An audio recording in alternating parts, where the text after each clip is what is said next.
Hi, I'm Summer, and today I'm going to explain one of the most important events in the world of Bitcoin, the Bitcoin halving cycle. So whether you're new to cryptocurrency or you've been in the space for a while, understanding this cycle can help you better grasp how Bitcoin works and why it's so significant. Back in 2009, when Bitcoin first launched, miners earned 50 Bitcoins per block.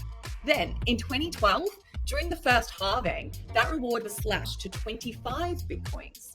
And then in 2016, it was cut again to 12.5 Bitcoins. We're starting to see a theme here.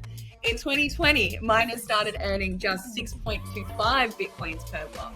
And most recently, just gone on 20th of April 2024, the reward was cut again to 3.125 Bitcoins. The next halving, you guessed it, is expected to take place around 2028. Bitcoin is often called digital gold, but unlike gold, Bitcoin isn't dug out of the ground, it's mined through a process called proof of work. In this process, miners, who are basically really powerful computers, solve complex mathematical puzzles to validate transactions on the Bitcoin network. When they successfully solve these puzzles, they're rewarded with a certain amount of newly mined Bitcoin. This process also ensures that the network stays secure and decentralized. But here's the catch. Every 10 minutes, miners can only earn a limited number of Bitcoins. And this is where the halving comes in. The Bitcoin network is designed so that every 210,000 blocks mined, roughly every 4 years, the reward for mining gets cut in half. Well, at its core, it's a programmed event that happens approximately every 4 years, where the reward that Bitcoin miners receive for validating transactions literally gets cut in half. So that sounds simple enough, right?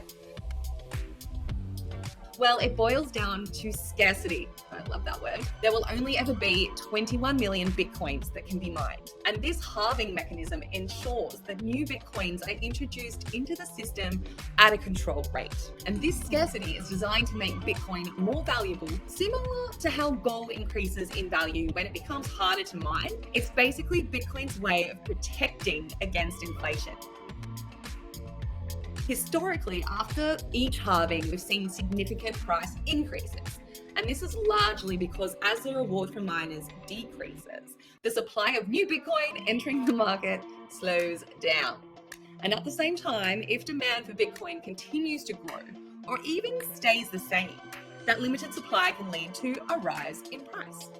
This is part of what makes Bitcoin such an attractive asset to long-term investors. For example, after the 2016 halving, Bitcoin's price went from around $650 to nearly 20K by the end of 2017. And after the 2020 halving, we saw the price shoot up again, reaching new all-time highs in 2021. And with the April 24 halving, we could see another major impact on Bitcoin's value in the months or years to come. Now, you might be wondering what's going to happen to the miners who rely on these rewards. And if the reward keeps shrinking, won't they eventually stop mining? Well, as the rewards decrease, miners are increasingly compensated by transaction fees paid by users on the network. So even though block rewards are shrinking, miners still have an incentive to keep the network running, especially as Bitcoin's value is increasing and increasing.